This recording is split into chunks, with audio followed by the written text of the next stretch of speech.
For this project, I'm going to use all 4 colors, and I just wanted to show you how little bit of clay I used for this one.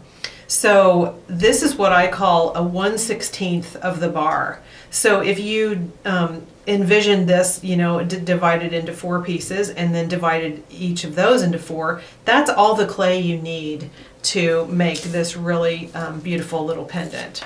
I already made my ecru, my gray granite, and my white. I already made those into flat little patties of clay, and I'll show you how I did that right now. This is the gray granite, and first I just start by conditioning with my fingertips. And it's nice and soft, not really difficult. You just want to condition it long enough to make sure it's really smooth and feels the same consistency throughout. And then I'm going to use my fingers to kind of push it toward more of a square shape. And really the shape that you use just needs to be about the size of your finished piece for this particular technique. Okay, so that's sort of roughly a square. And then I can use my little roller to roll it out thinner. So what I'm going for here, this is less than 1/8 inch thick. I'll show you from the edge. It's not real particular that you get this exactly the right thickness. This is a very forgiving technique, but I just want to show you as a reference, you know, what it will look like. Okay, then we pile our colors up. I'm going to put my ecru on the bottom and then my gray granite next. And you can experiment with putting these in different order and seeing what kind of look that you get. And then I'm going to put my darkest color on top because that's just how I like to do it. I always, in Mokume Gane, put my darkest color on the top. All right, now we want to roll this out flat. And it's a good idea to pick it up and turn it so that it doesn't stick to your work surface. And you can roll from both sides. And you can see I'm pulling on it with my fingertips to keep it kind of in that square shape. And what I would do is just roll this so that what we're going to do next is divide it into 4 equal pieces, and I kind of want those pieces to be about the size of our original shapes.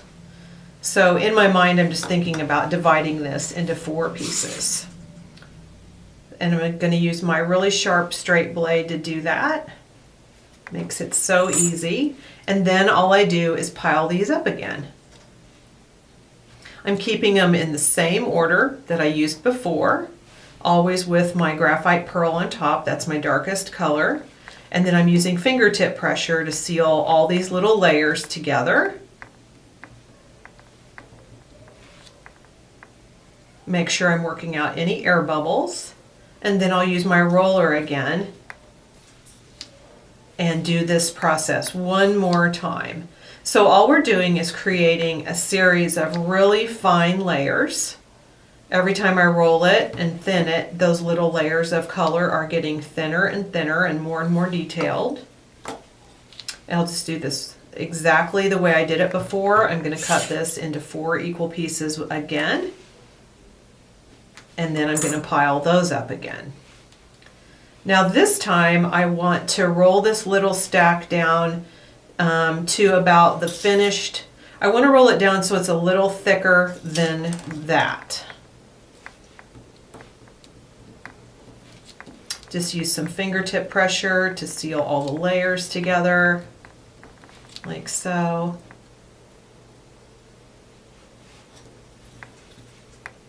It can be a little thicker than my finished pendant because we're going to shave some of this top layer off, so making it a little thicker will be good. Now at this point, let's double check and make sure that the shape we're using, so I'm using the design template and I'm going to use this shape right here. That was my finished shape. Make sure that the sheet of clay is large enough to accommodate that, and I've got plenty there. So I'll just roll it down one more time. And the first thing I want to do, now that I know I have enough clay, is I want to create a pattern that goes all the way through this stack of clay. And my pattern is real simple. What I did was I used my blade and I just pushed a diamond shaped pattern into the clay by cutting all the way through.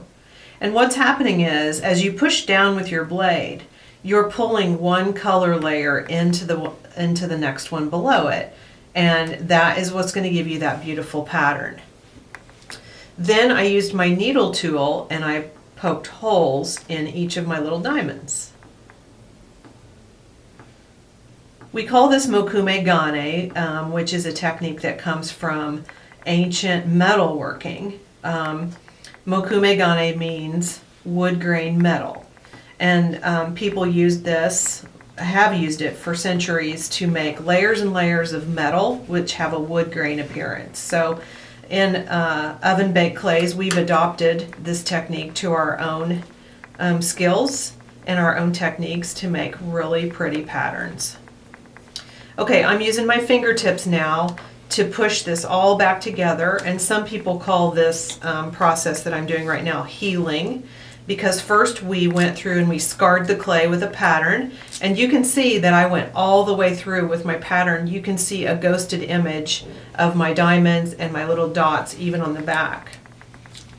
But now what I'm going to do is use my fingertips to push all this back together and heal it up, and you kind of see the pattern going away. It's not as distinct as it was before. And still, we got to double check that we're going to have enough clay, to use with our shape that we're going for. And we want to make sure we're going to double check the thickness again. I'm using the roller one more time to help heal all that up. Now, it's not crucial that you heal it completely. You can just go that far. Next, punch out the shape that you want to use. And at this point, you get to decide, do I want to trace around the outside of my shape, or do I want to use the inside of my shape as a guide? And I'll try to show you both of those techniques. So I just want to make sure I have enough. And I do, I have enough clay there. First, I'm going to shave off the surface pattern, and I use my blade parallel to the stripes that I made, and I'm just shaving off a super thin layer of clay. And what happens then is you get this really beautiful, intricate detail from where we pushed all those patterns down into the layers beneath. And it makes it super beautiful and one of a kind.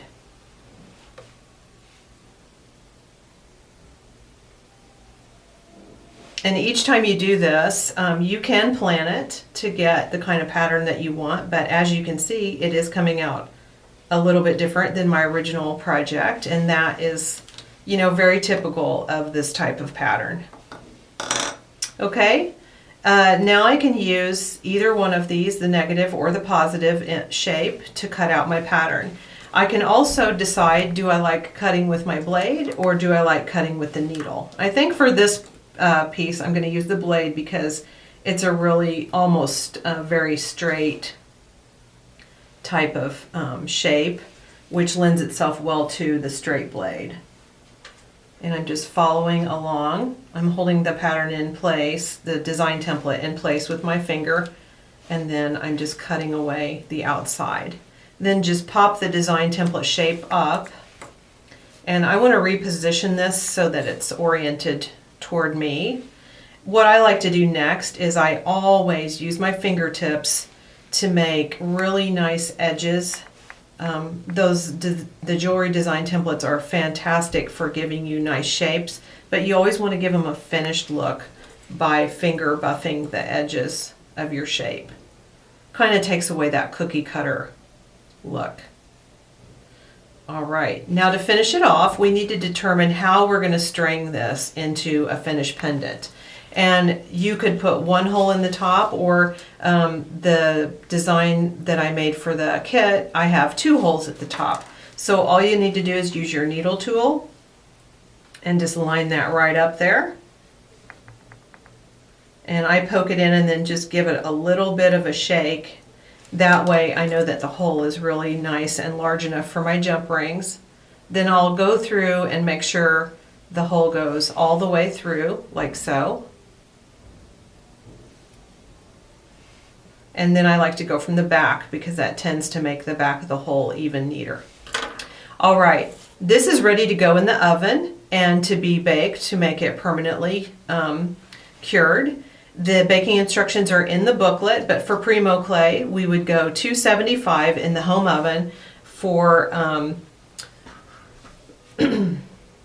30 minutes per a 1/4 inch of thickness. Now this is not a 1/4 inch thick, so you need to go at least 15, but you can go 30 minutes to make it really strong and durable. And then when that comes out of the oven and it's completely cool, I will show you how to assemble it with your findings.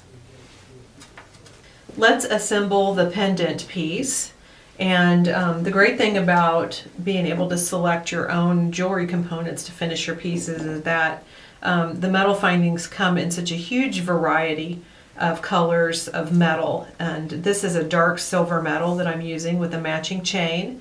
So I already have my chain open here, and I'm going to slide the jump ring through the end of the chain like so. That way, in this design, the pendant will be held stationary on the chain. And then I'll slide the jump ring through the hole that we made earlier and just ease it around until it's all the way through. Then I'll use 2 pairs of pliers to close it. I'll rotate one away from me and one toward me, just very carefully until it closes. Now this is a super fine chain, so we need to make sure that the gap in the jump ring is completely closed. If you over rotate and then let it come back, that will create the most tension right there at the seam. And then you can just spin the seam to hide it inside the clay pendant. I already have this jump ring on the chain, and I have that strung through one of the links in the chain, and then I'll feed it through the hole with my pliers, and then pick up my second set of pliers and just close the jump ring. Close it as tightly as possible, and then spin that gap so that it's inside the clay piece. Now your pendant is ready to wear and enjoy.